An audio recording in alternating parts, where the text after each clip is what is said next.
Hello, and welcome to the Chicago Humanities Festival and today's program, What's Next? Democracy. My name is David Oxtoby, President of the American Academy of Arts and Sciences. The American Academy was founded in 1780 by John Adams and other patriot scholars to be a resource for the new nation. The Academy is, in part, a membership organization that honors accomplished leaders in academia, business, politics, journalism, and the arts. We are also an independent, nonpartisan policy research center dedicated, according to our founder's vision, to addressing the most pressing questions facing the United States and the world.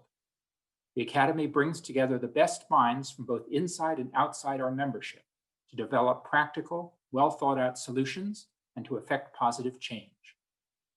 It is in that spirit that the Academy launched the Commission on the Practice of Democratic Citizenship in 2018 in response to the mounting crisis facing American democracy.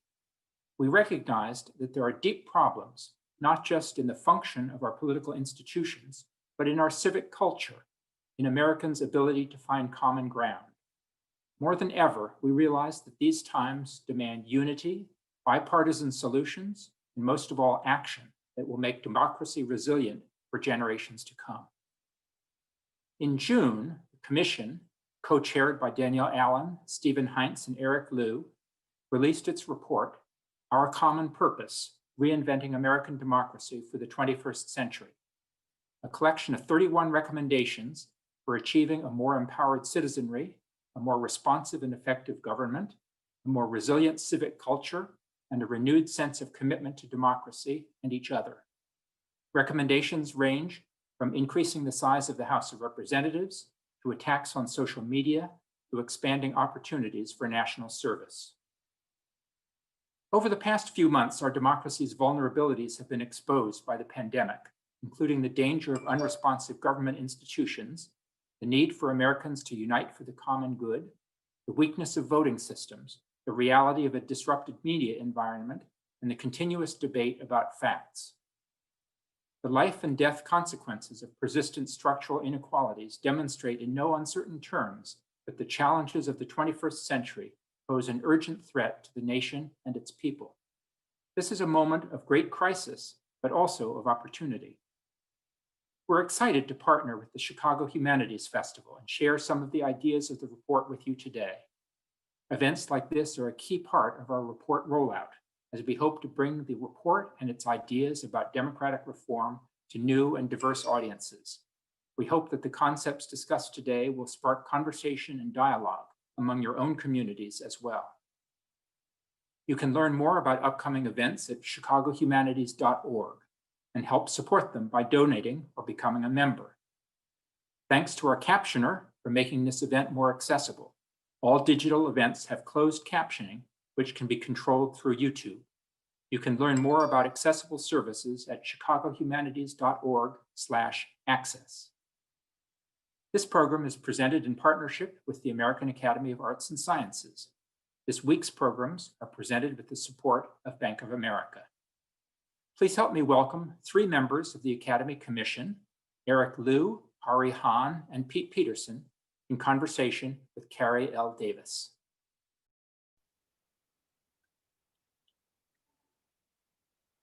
Good evening, and thank you so much for joining us for this evening's Chicago Humanities Festival program, What's Next? Democracy.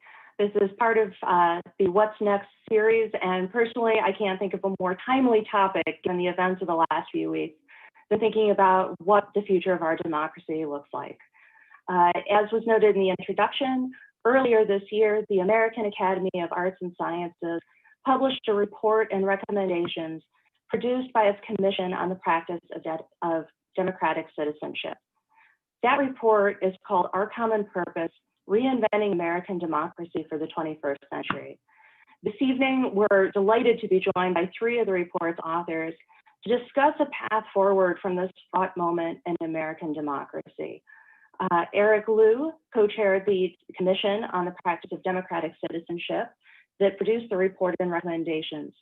He's the co-founder and CEO of Citizen University and directs the Aspen Institute's Citizenship and American Identity program. Next, we have Pete Peterson, who's also a member of the commission and a contributor to the report. He is the Dean, Brown Family Dean's Chair, and Senior Fellow of the Davenport Institute for Public Engagement at Pepperdine School of Public Policy. And Hahrie, who is also a member of the commission and a contributor to the report. She's the inaugural director of the SNF Agora Institute, a professor of political science, and faculty director of the P3 Research Lab at Johns Hopkins University. And I must say that this is merely a short list of their many accomplishments, and please check out their bio to read more of their work and connect with them. They really are just an accomplished group, and delighted to join them for a discussion night. I wanted to start just by noticing the moment that we're in right now. This is a unique moment in American democracy. On the one hand, our nation is struggling with deep political polarization and contested elections. Yet on the other hand, we had record voter turnout across the country, breaking records that have been in place for the last century in many states. And there has been a remarkable effort by state and local governments to try to adapt democratic processes to function effectively given the challenges of the pandemic. It really is an interesting juxtaposition of challenges and the pros and cons that this year has brought us. And my first question to all three of you is, what does this moment in time tell us about the current state of our democracy?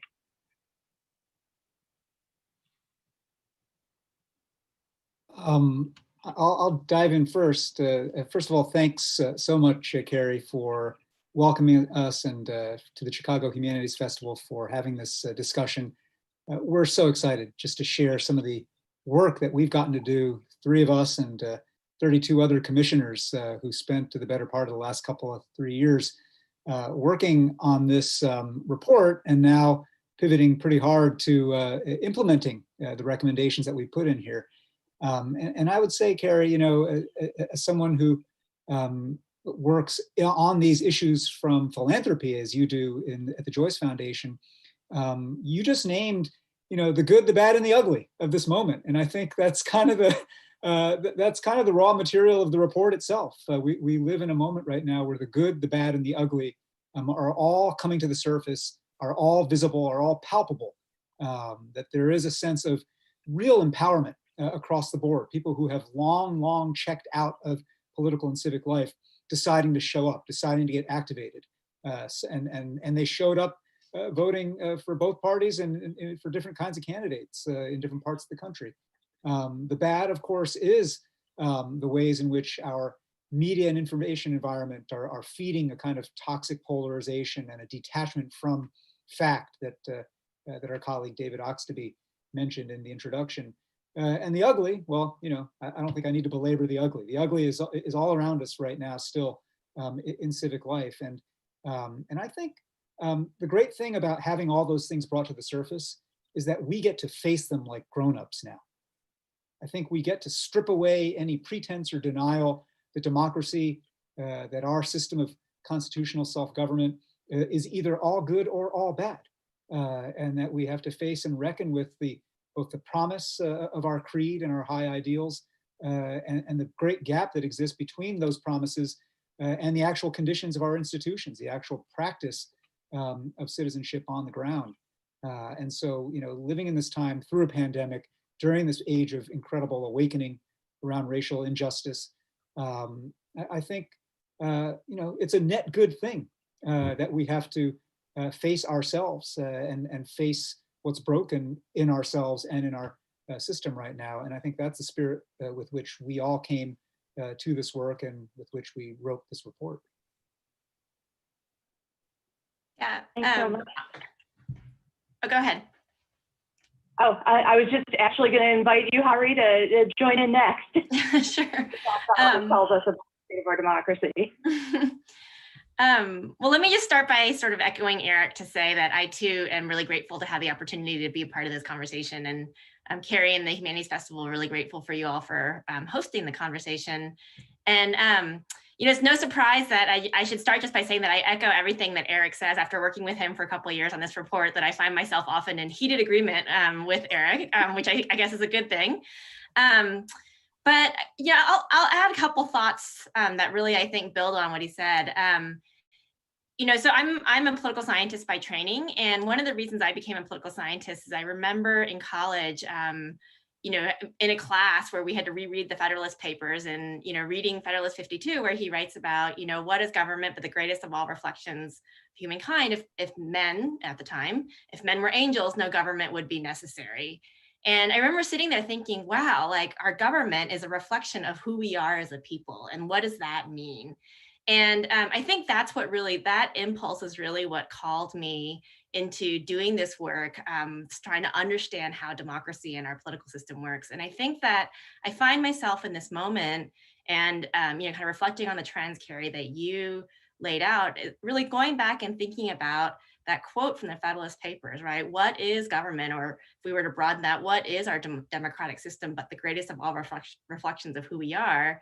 And if we were all angels, no government would be necessary. And I think that you see those competing trends emerging in our politics right now, that citizens aren't born, they are made. And if people are not put into settings where they're invited to be their better selves, to find common purpose, to do the hard work of developing the muscles of democracy and making that possible, then sometimes our not so good angels can come out. And and I think that that's where we see the good, the bad, and the ugly coming together.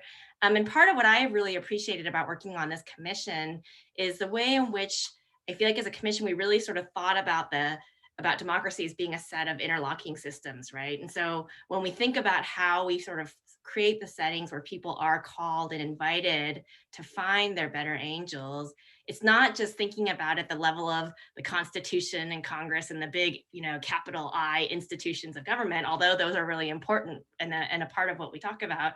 But it's also thinking about the ways and the places in which we are invited to gather with each other, in our digital communities and the geographic communities that we inhabit, in all the settings that we're a part of, and trying to think about how do we strengthen the kinds of settings that people are invited into and the ways in which they help lay the foundation for people to develop those muscles of democracy, to sort of learn the capacities to develop this sense of citizenship that we can all work together towards. And I think, as I sort of think about the juxtaposition of these positive and negative trends that you described in the question, it feels like we're seeing both of those things come out. When people are put in settings where they can act towards the common good, then they do in a lot of settings. But then when in places where we've starved those institutions, or if those institutions need to be reformed, then we see the effects of that also.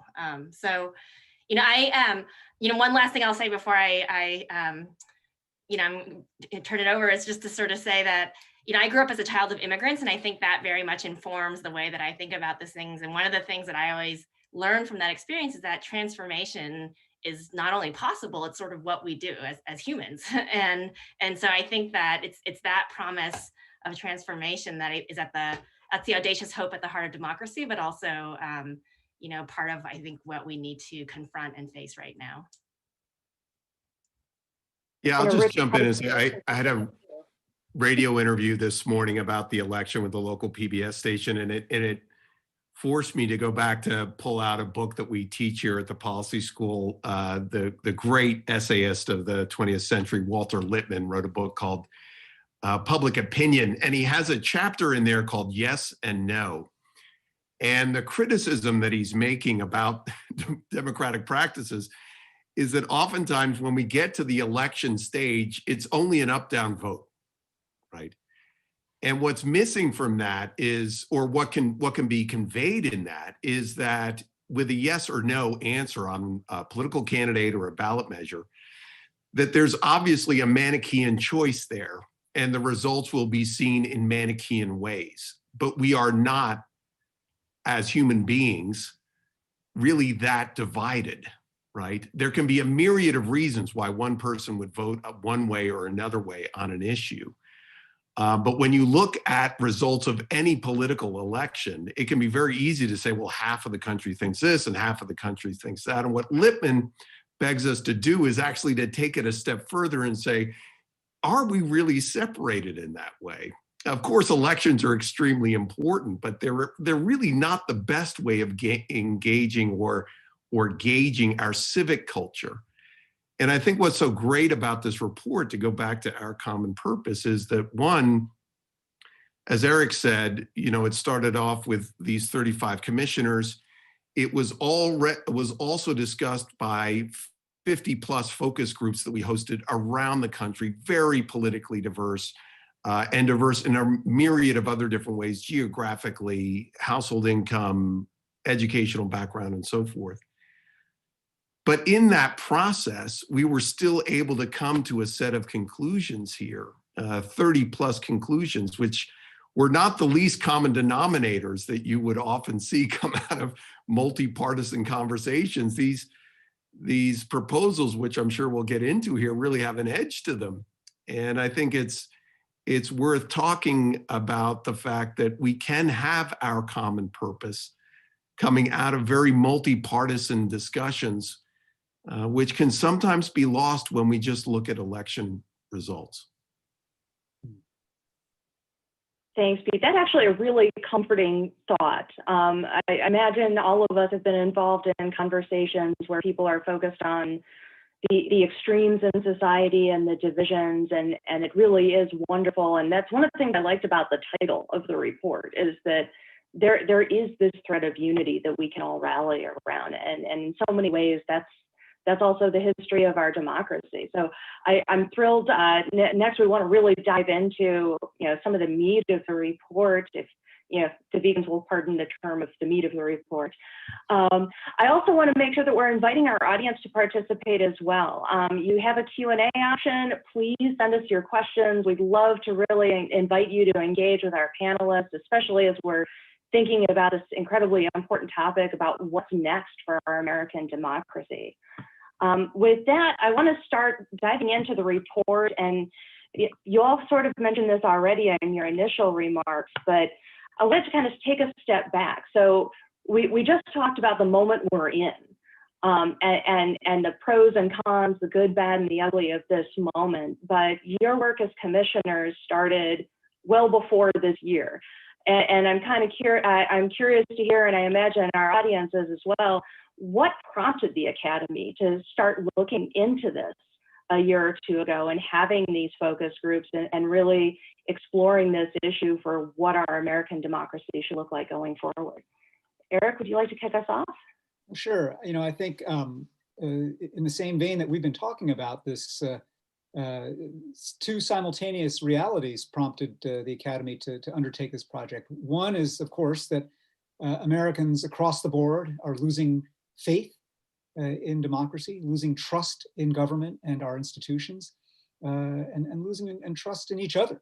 And that is epidemic, and it was epidemic even before the pandemic arrived. But the other reality that also prompted us is that if you focus your gaze away from Washington, D.C., and start looking at communities around the country, you actually see, and this is the nature of the work we do at Citizen University, working with catalysts from communities, red and blue, rural, small towns, big cities, all across the board, you actually see a democratic renewal, a renaissance, a civic awakening underway. And to put it in the language of one of our other fellow commissioners, Yuval Levin, you see this cascade of responsibility taking across the board in a lot of places that a media narrative might say, oh, that's a broken place. That's a broken place in Appalachia. That's a broken place in East LA. That's a broken place in the west side of Chicago, right? No. Look a little closer and you see people taking responsibility, trying to figure out how not only to solve problems, but to create a shared story about what we're trying to do here and what we're part of, right?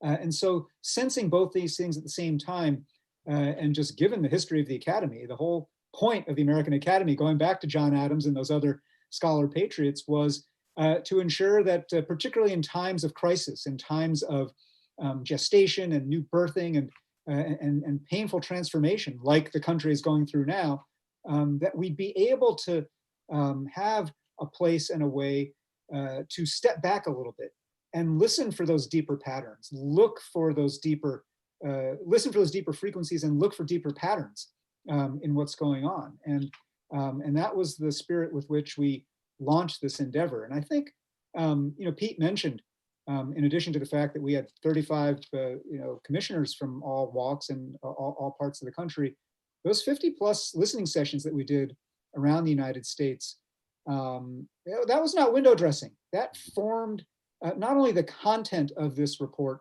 but it formed the kind of mindset that we came into it. I think it actually made us take a higher sense of responsibility that, okay, we need to actually figure out how to come to consensus on some of this stuff. We need to figure out how to put some proposals here that are going to be responsive to folks. Because what we heard from folks is that, number one, people across the board think so much in our politics is broken.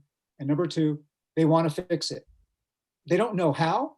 They don't always have the language or the tools or the literacy and power to be able to affect that change immediately, but that yearning is strong, right? And I love what Pete, you were saying, quoting Walter Lippmann about the false binaries and the kind of misimpression of a Manichaean choice that certainly elections can give us, but also just a binary narrative in general can give us. And I think what we found is that people around the country either are busting that binary or are just kind of orthogonal to it altogether. They're just trying to make something work in a community. And yes, national politics keeps on butting its way in and giving people cues about how to behave and what to say and whether or not to wear a mask and so forth. But still on a base level, there is both common sense and a yearning for common purpose. And the Academy felt like it was our responsibility to dive into that, to plumb those depths and to kind of report back not only what we heard, but ideas then for how we can reinvent our democracy to be responsive to all of that yearning and all of that hope out there. Hahrie, anything you want to add?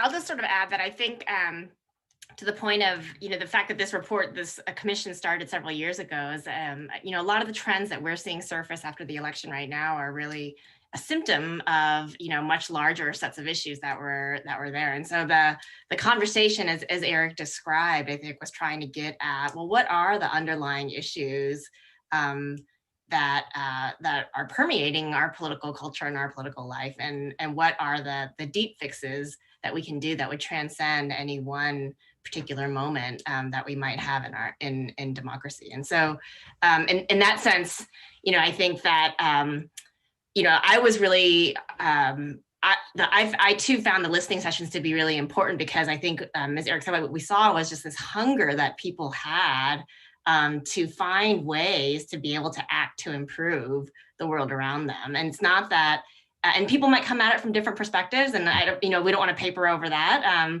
but that people, I think, did have this sense that what we have isn't working, like what else is out there? And I think being able to engage in that conversation in a serious and deep way, in a multifaceted way, was really important. I'll just add, just on the process note, I wouldn't want our viewers here to think that this was just some kumbaya moment over 2 years as we talk through these proposals, or even in the listening sessions themselves.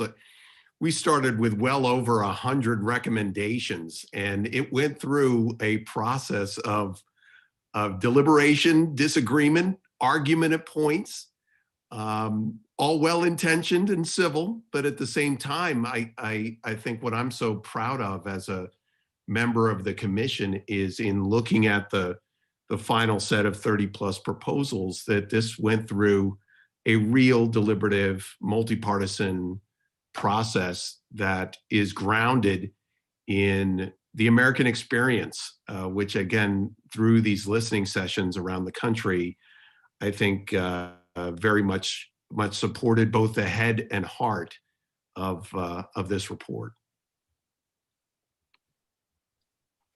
The report really explores a lot of different avenues for reimagining and strengthening democracy, and it's fascinating to hear how you started off with this large list of 100 possible recommendations and went through this deliberative process that sounds a lot like the negotiations over the Constitution in terms of how to finally arrive at these 31 recommendations. And there's so much in there in terms of modernizing institutions, addressing inequalities that impact participation and voice in government, the role and impact of media, fostering this culture of civic participation. There's a lot there. And given that the theme of our conversation tonight is what's next, where should we start and why? And Hahrie, could I turn to you first? Yeah, it's hard to answer the question of where we should start because my instinct is we've got to do it all. And you should feel good because we were going to give you guys 100 things to do and we only gave you 31. So, so we should consider that a victory, right? And I jest, but I'm also kind of serious in the sense that I think that one of the challenges that we have in our discussions about democracy, and we were talking about this a little bit before the panel started, is this notion that people want to find the silver bullet. And I think often as people are putting their ideas out there, there are ways in which it's easier to kind of sell your idea if it seems like the next silver bullet.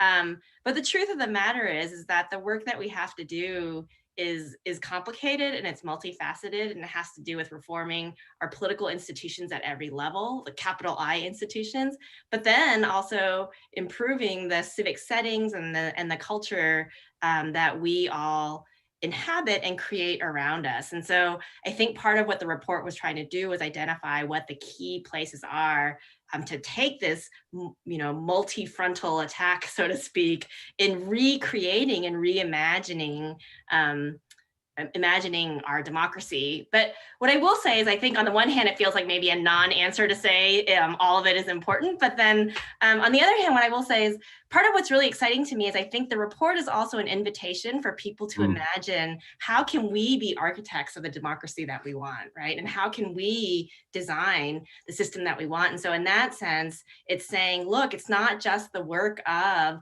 our elected officials and the people who win that Manichaean fight that Pete set out for us, but it's about the work that we're all doing together and that we all have a role to play. So I think in that sense, it's returning the agency back to all of us to be a part of that process. Yeah, I'll just jump in and say, I love that word invitation. In fact, we probably should have put invitation on the cover of this. It really, to the question where you start first, I would just say to the viewers, read it and see where you intersect with this, right? This is an invitation to all of us. It's not, we're not making a request for certain people out there to do something. This is really about saying, all right, here are a set of proposals that range everywhere from ways that we can intersect with civic culture all the way to some real major lifts that require constitutional amendments. But what does that mean to you? I mean, I think about one of the proposals in there is around supporting and promoting statewide citizen redistricting commissions as a way of providing, I think, more inclusive redistricting processes for states and counties and cities. You know, that started here in part in California, really with a very grassroots movement that happened to catch the attention of one populist governor named Arnold Schwarzenegger. And that bottom-up, top-down approach resulted in a ballot measure that was approved here over a decade ago. And that's how we, in the largest state in America, now draw our districts. And so it really is an invitation to everyone to find where their role is in this, because I think it's very multi-pronged in its set of proposals. Carrie, the only thing I'll add here to this note of invitation and for everybody who's watching and participating today, yes, these 31 recommendations give many, many points of entry depending on what you're interested in, right? If you're interested in engaging on reforming redistricting, great. If you're interested in building a culture of national service and an expectation for young people, awesome. If you're interested in making voting a universal expectation of citizenship like jury duty is, go forth on that, right?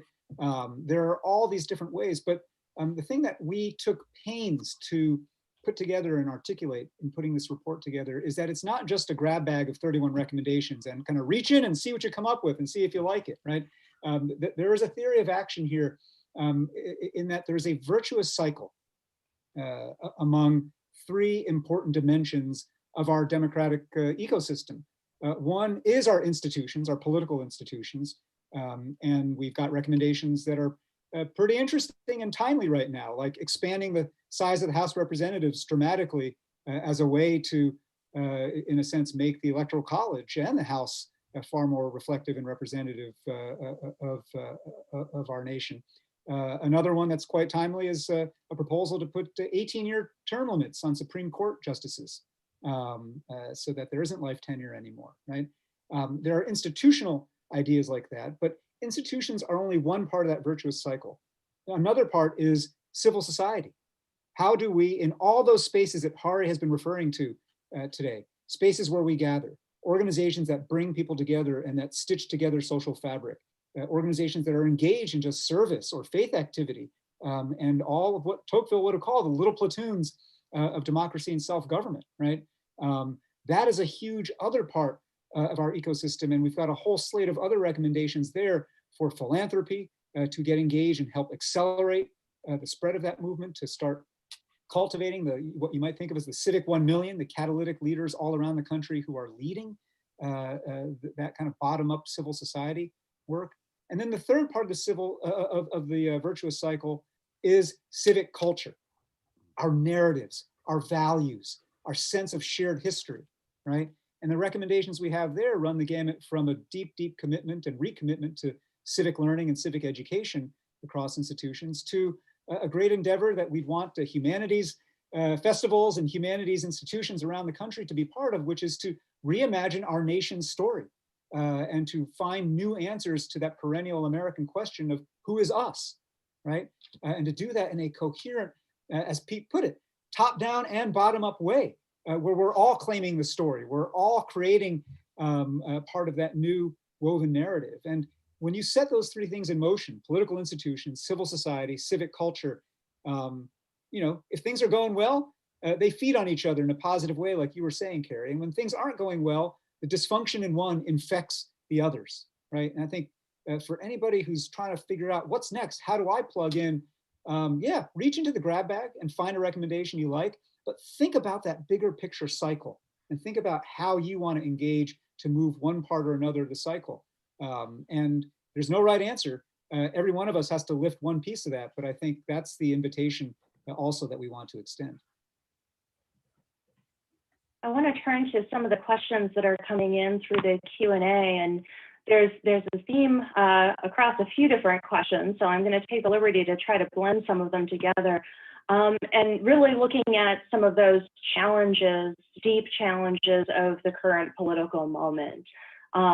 There have been comments raised about the wedge that seems to be pulling the nation in two separate ways.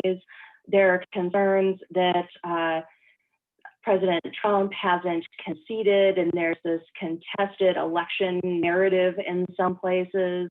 There are concerns about whether there will be a peaceful transition or not, and if all sides will honor the election results. And I think that belies a tension that we're seeing really in many facets of society right now, and certainly within some of our social media silos of some of the worries that folks have about this current moment we're in. Is there any wisdom that you can share with us from the report about how we see ourselves through this particular moment and these tensions? Pete, you want to take first crack? Yeah, I'll jump in. And I just want to come off a point that Hahrie raised earlier, which I think is foundational to this report, and again, grows out of the focus groups that we did around the country, was this feeling of a lack of agency, that politics was something happening to people, and I would argue that this is a much worse situation, the politics was becoming just simply a spectator sport. That it was something to sit back and just watch these people battle it out back and forth. And I think what was so encouraging as we were both seeking feedback on these proposals, but also seeking ideas on proposals themselves throughout these focus groups, was this. It didn't happen in all the focus groups and didn't happen in all the commission conversations, but you usually started with a place of feeling no agency and weakness, and then coming to a place where you realized, wow, there really are some levers here. And they're levers that I can participate in, that I can do something about it.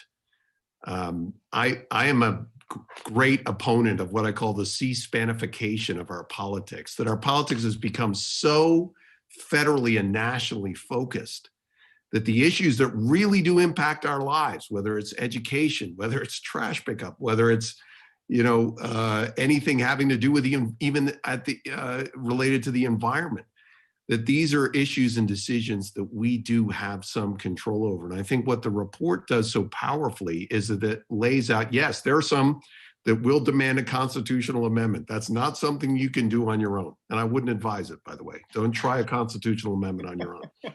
But at the same time, there are other places of engagement which are very community focused and community based, where you can see success in a matter of months, not decades. And I think that's a way that we find our way through this time, is that we look at the ways that we actually can affect and impact change. That frankly, some of these issues around recounts and all these other things, we frankly don't have power over.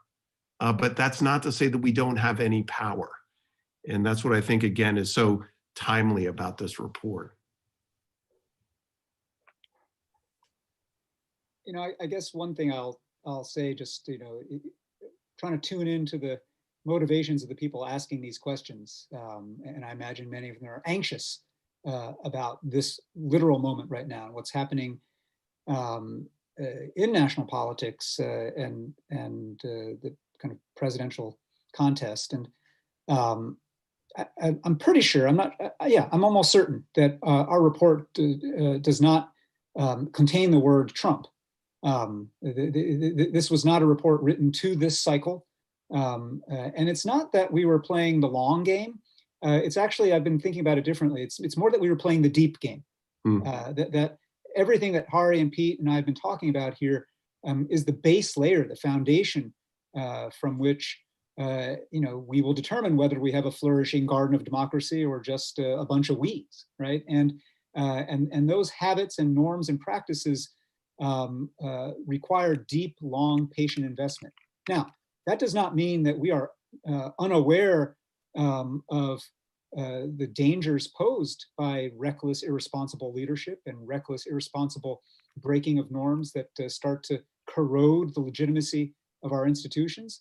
I think all of us, liberal and conservative, want to conserve what is worth preserving in our institutions and in our systems. And that is ultimately, again, a matter of faith. I used that word earlier.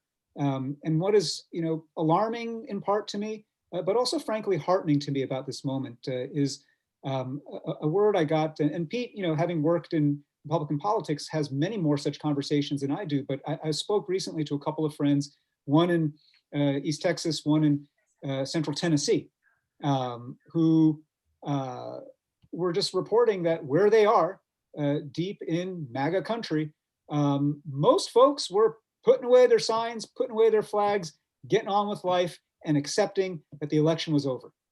And they had other things they needed to do. They had to raise their families, they had to get back to work, they had to take care of things. They were living their lives in their communities. Were they happy about the result? No. Did they maybe have lingering questions about, funny business?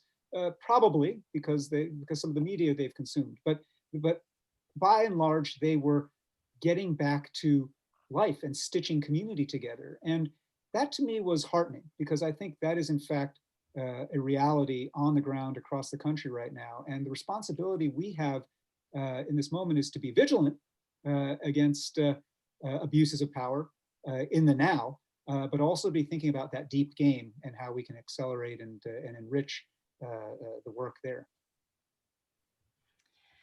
I want to lean into another theme here, and that has to do with the civics education that is a key component to really building that citizen participation. We have one question in the chat asking you all to share your thoughts on adding instruction to public schools about media literacy, governmental process, and democratic participation, so we can have this engaged citizenry. But I'd also love your thoughts, not just on how we foster this in the public education context, but for all of us who are in the adult world, who have finished our education, how do we help our adults really engage in this process as well?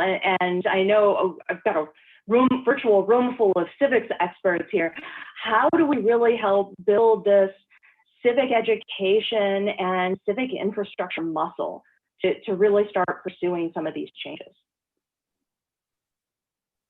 I can jump in here. So I guess, so earlier, Eric brought up Tocqueville and his notion of platoons of democracy. And, the quote from Tocqueville that I like to think about all the time is this idea of schools of democracy, where the places throughout our society that act as little schools of democracy. And I think that in thinking about civic education, yes, I absolutely think that it would be really important for us to, and there's a very vibrant conversation going on right now about how we strengthen civic education in K-12 schools, and what that means. What is the common, and obviously that's contested in a lot of ways, but grappling through and struggling through that process, I think, is an important one for us to do as a society. But then, to your point, a lot of people are past K-12 schooling, and so what does that mean? And I think that we should expand our notion of the settings in which civic education can and does happen. Tocqueville, when he came to observe American democracy in the 19th century, he was skeptical at first about all these Americans who kept doing things together, and he thought it was kind of silly and quaint at first. And then he realized over time that it wasn't just silly and quaint, but that really it was, that work of sort of coming together were places where people learned the habits and skills and capacities and motivations that they needed to be a part of a small d democratic society. And I think that we shouldn't forget that those kinds of opportunities exist all around us. But I think we've developed a habit of entering into them in different ways.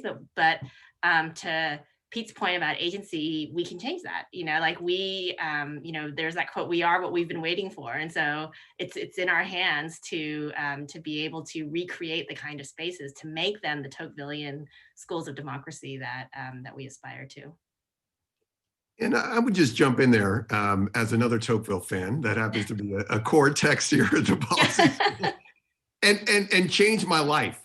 I have to say, if you have not read Democracy in America, certainly not a comprehensive civics document, but one to help understand, I think, America in some unique ways.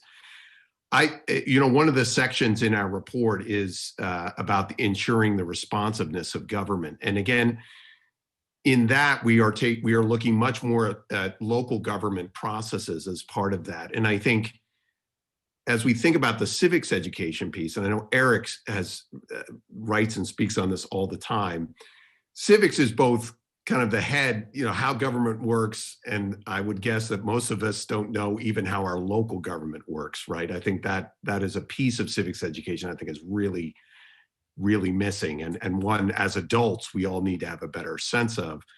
But it needs to be combined with a heart, right? And I found in a lot of the work that we do here at Pepperdine is the heart, despite whatever may be happening at the national level, most people love the place where they live. And the ability to practice civics locally, where you're able to know and answer the question, why do you love living in Chicago? Why do you love living in Seattle or Malibu? Now, the reasons you love living in Malibu are obvious. It's the most beautiful place in the world. But that love, I think, then connects to action, because that love should prompt us to have some sort of sense of stewardship, which I think is an inherent part of citizenship, is stewardship. We are passing something on. And then the agency that comes with that. And then if we don't feel like we have that agency, to argue for it. I think those things tied together are manifested most easily at the local level, but I would argue, as Tocqueville did, that those civic muscles which are experienced at the local level then can radiate out. So as opposed to starting at the national level starting at the local level out, I think is a way that we really do build in the importance of civics education and civic engagement. I just have to connect some of these dots here with one thought, which is What Pete and Hahrie, you're both talking about here, and whether you're talking about local practice or the way that all these settings beyond a classroom can be schools of democracy, is this fusion that is very central to the work that we do at Citizen University, but it's also, I think, implicit in the work of this commission, which is that citizenship, it requires a combination of power plus character. You have to be fluent in power. So when Pete says most people don't know how their local government works, that's true. They literally have no idea who decides stuff, right? And just becoming fluent in who's deciding things on all the things that actually affect me, ranging from, garbage pickup to policing. Who's making those decisions? I don't know. They are, right? And they does not cut it anymore in American life as an answer. There's no they, it's we, right? But that fluency in power has to be coupled with the other thing that's implicit in both what Pete and Hahrie are saying here, which is a notion of civic character. And you can use the language of love, you can use the language of stewardship, you can use the language of just responsibility taking, but those are virtues and values that have to be cultivated as much as memorizing 3 branches of government and Federalist 51 or 52, right?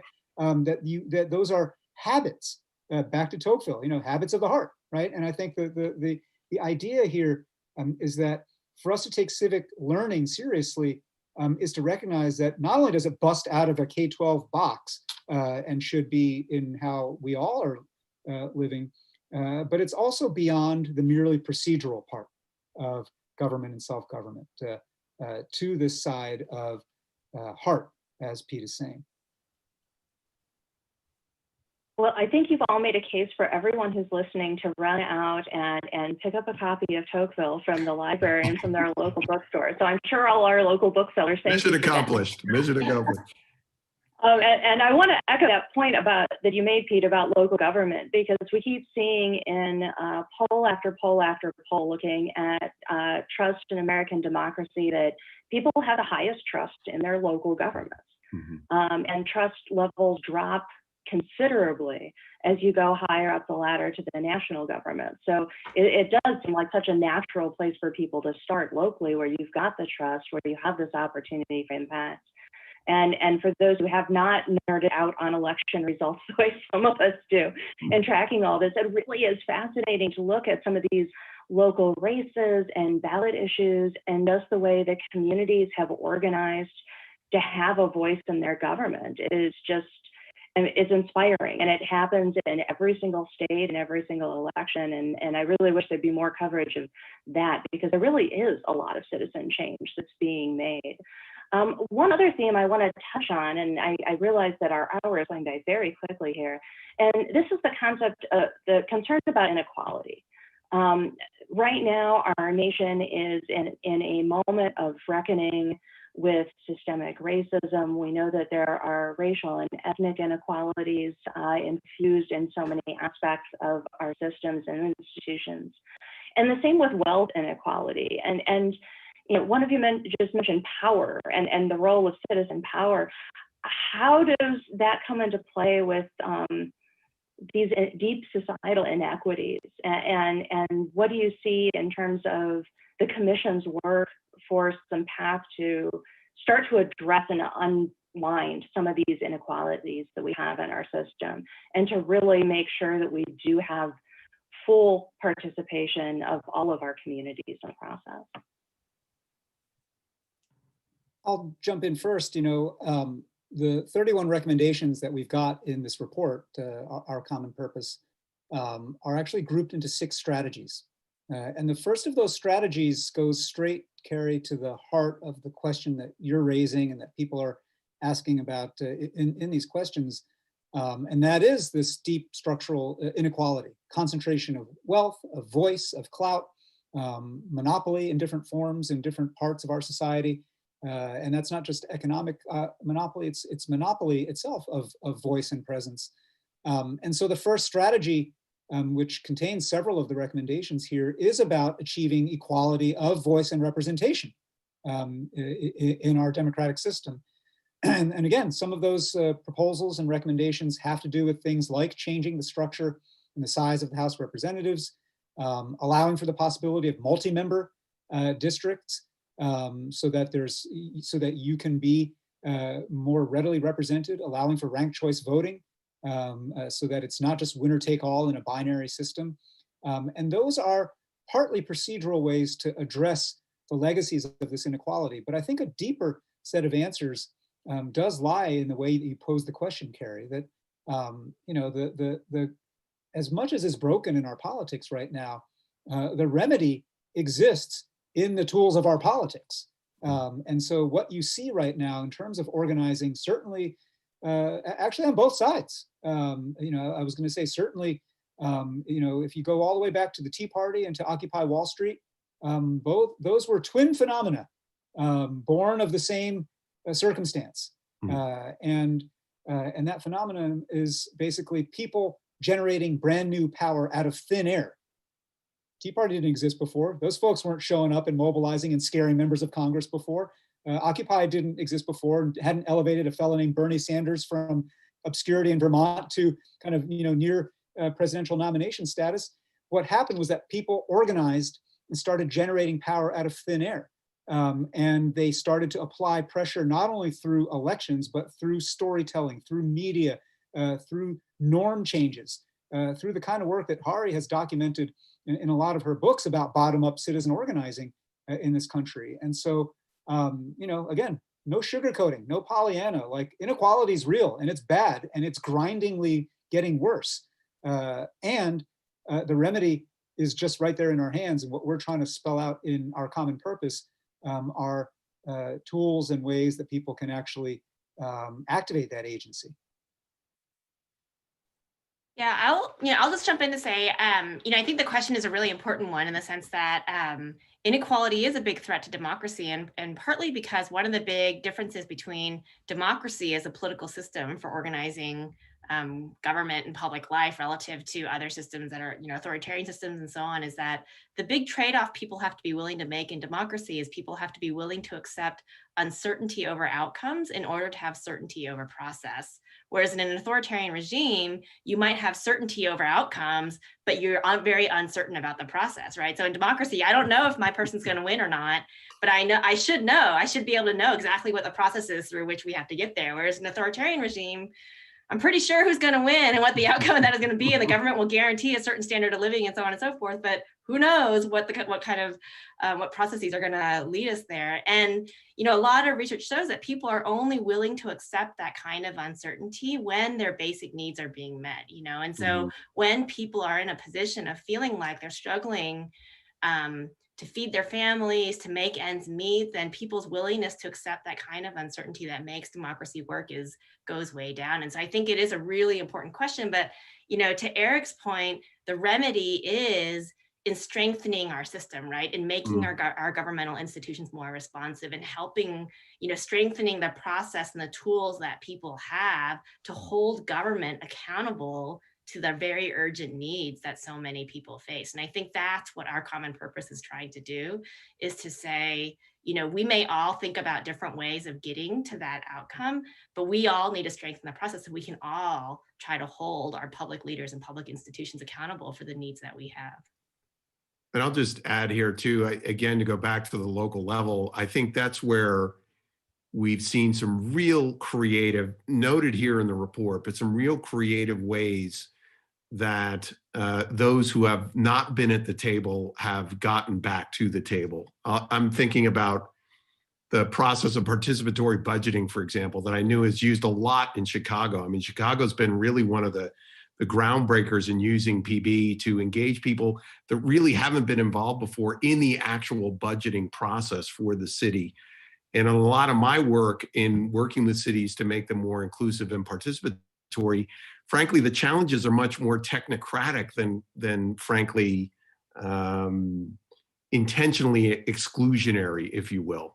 That it does need both perspective and process that allows and engages those who haven't usually been at the table to do so. And so again, I would look at that part of the report as well, where we've seen some real changes in areas around inequity, where agency has been provided, engaged, and listened to.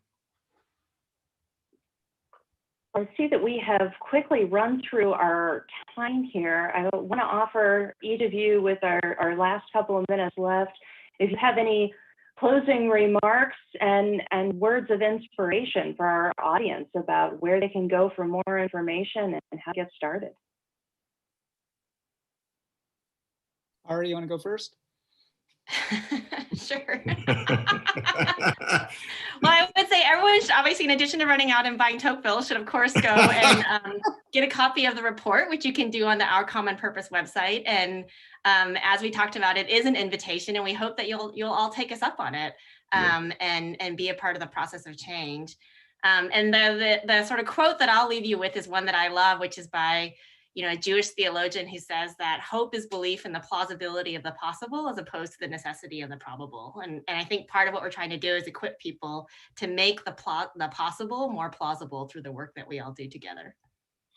And I'll just put an additional point on the invitation. The next steps on this report has been enlisting what we call champions in each one of the different strategy areas to be really the hands and feet of these proposals and put them into action. And so as you look through them, if you're a part of a organization, either locally, statewide, or nationally, that you said, hey, we're really already doing this work. As broad as this report was, we didn't cover everything. And so we're really looking for champions to take and put into practice the proposals here. And the last note I'll say is that as we've been inviting, and it's truly a spirit of invitation, champions to join us in this work, we've set ourselves, I think, an audacious but very achievable goal, which is that by 2026, the 250th birthday of the nation, we want to have made substantial progress on all the recommendations that we laid out in this report. And so we truly invite you to, get a copy of Our Common Purpose. You can call the Academy if you like old-fashioned paper reports. I do. Go to the website, read it. And as Pete and Hahrie and I have been saying, find your angle of entry. And then as you dive deep on a particular issue or particular recommendation, keep that virtuous cycle in mind. Always be mindful of the ways in which culture and institutions and civil society are shaping each other. And there's one word that rings throughout everything that we've just said here, including that last quote that Hahrie, you gave. And the word is faith. Faith in democracy is a fragile thing. For the reasons that Hahrie just laid out really succinctly and powerfully. And it is kindled best, as Pete is demonstrating, at the human scale, where you know folks, where you have relationships, where you can see each other, right? And we're not talking about blind faith. We're not talking about indoctrination that, believe harder in democracy. No, that's not what we're saying, right? We're saying, let's make a democracy worth believing in. And the way you do that is by showing up. And the way we show up is by accepting invitations like the ones that we're offering here relentlessly to join us in this work, in this project, and be part of our common purpose. Wonderful. Thank you all so much. Eric, Hahrie, Peter, thank you so much for spending this hour with us. And many thanks to the Chicago Humanities Festival for putting on this event tonight. Thank you all for this rich discussion, and I look forward to seeing our audiences engage and accept your invitation. Have a good evening, all. Thank you. Thank you.